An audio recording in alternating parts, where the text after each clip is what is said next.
اسرائیل کا ایران امریکہ کا ایجنڈا ہے. آج دلیری صرف ایران ہی دکھا رہے ہیں، باقی تو سارے بیگی بلی بنے ہوئے ہیں.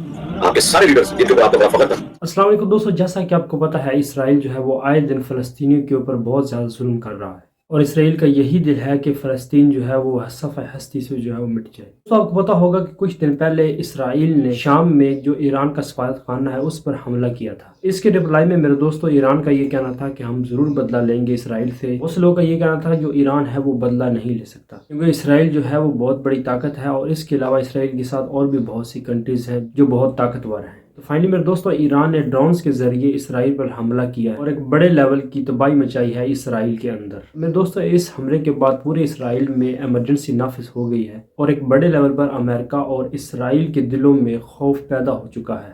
کیونکہ میرے دوستو اسرائیل اور امریکہ کا یہ گمان بالکل نہیں تھا کہ ایران جو ہے وہ اس طرح سے اٹیک کرے گا اسرائیل کے اوپر. اس کے علاوہ میرے دوستو جو ایران ہے اس نے اسرائیل کے جو بحری جہاز ہے اس پر بھی قبضہ کر لیا ہے. دوستو اس صورتحال کو دیکھ کر یہی پتہ لگتا ہے کہ یہ جنگ جو ہے یہ مزید کنٹریز میں پھیل جائے گی. بہت سی کنٹریز جو ہیں وہ اس جنگ میں انوالو ہو جائیں گی. اور میرے دوستو ایک اور خوشخبری یہ ہے کہ جو رشیا ہے اس نے ایران کی حمایت کا اعلان کر دیا ہے. اس نے یہ کہا ہے کہ اگر یہ تیسری عالمی جنگ چھڑتی ہے تو ہم ایران کے ساتھ کھڑے ہوں گے. رشیا کا پرائم منسٹر ہے پیوٹر، اس نے جو بیان دیا ہے کہ ہم ایران کے ساتھ کھڑے ہیں، کہ اگر جنگ یہ چھڑتی ہے تو ہم ایران کا ساتھ دیں گے. پیوٹن کے اس بیان نے اسرائیل اور امریکہ کے دلوں میں خوف بٹھا دیا ہے. تو میرے دوستو یہ سوچا ہی کسی نے نہیں تھا جو رشیا ہے وہ ایران کا ساتھ دے گا، کیونکہ رشیا جو ہے وہ ایک نان مسلم کنٹری ہے، جس کی وجہ سے لوگوں کو یہی لگتا تھا کہ یہ کبھی بھی ایران کا ساتھ نہیں دے گا. دوستو اگر اللہ تعالیٰ چاہے تو کسی کافر سے بھی اپنا کام لے سکتا ہے. دوستو الحمدللہ بہت ہی خوشی کی بات ہے جو رشیا ہے اس نے ایران کا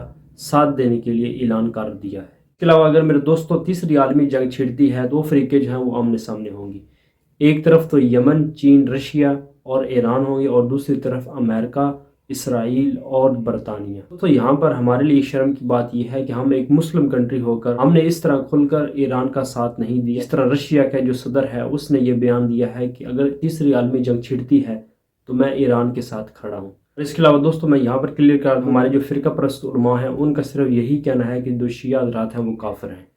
بہت سے لوگوں کا یہی کہنا ہے، ایسا تعصبانہ ذہن بن چکا ہے، ان کا یہ کہنا ہے کہ جو ایران ہے وہ کافر ہیں لہٰذا وہ شیعہ ہیں. اس حوالے سے میرے دوستو جو کافر ہیں وہی ہمارے سے اچھے رہ گئے ہیں جنہوں نے اسرائیل کو جو ہے وہ اچھے طریقے سے جواب دیا ہے. اس کے علاوہ میرے دوستو جو رشیا ہے وہ بھی نان مسلم کنٹری ہے، اس نے بھی یہ اعلان کیا ہے کہ ہم ایران کے ساتھ کھڑے ہیں. لیکن ہمارے پاکستانیوں کے لیے شرم کا مقام یہ ہے نہ تو کھل کر ایران کی حمایت کی ہے اور نہ فلسطینیوں کی جو ہمارے مسلمان بھائی ہیں، لیکن ایران نے وہ کر دکھایا جس کی کسی کو توقع ہی نہیں تھی. تو ہمیں یہی چاہیے کہ ہم جتنا کر سکتے ہیں ہم آواز اٹھائیں، سوشل میڈیا کے ذریعے اپنے مسلمان بھائیوں فلسطینیوں کے لیے آواز اٹھائیں. اور جو بھی کنٹریز، چاہے وہ ایران ہے، چاہے وہ کوئی بھی نان مسلم کنٹری ہے، اگر وہ فلسطینیوں کے حق میں کھڑی ہوئی ہے تو اس کے لیے ہمیں آواز اٹھانی چاہیے.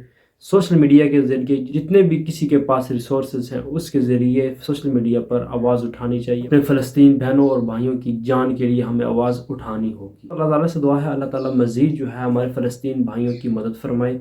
اللہ تعالیٰ کسی نہ کسی ذریعے سے انشاءاللہ ضرور مدد فرمائے گا ہمارے مسلمان بھائیوں کے لیے، چاہے وہ کسی نان مسلم کے ذریعے سے ہی وہ کام لے لے. اللہ تعالیٰ جو ہے وہ ضرور مدد فرمائے گا اپنے بندوں کی. تو میرے دوستو یہ تھی اپڈیٹ جو میں نے آپ کے سامنے رکھی. جو رشیا ہے اس نے کھل کر بیان دے دیا ہے کہ ہم ایران کے ساتھ کھڑے ہیں. نیکسٹ ویڈیو میں جزاکم اللہ خیر.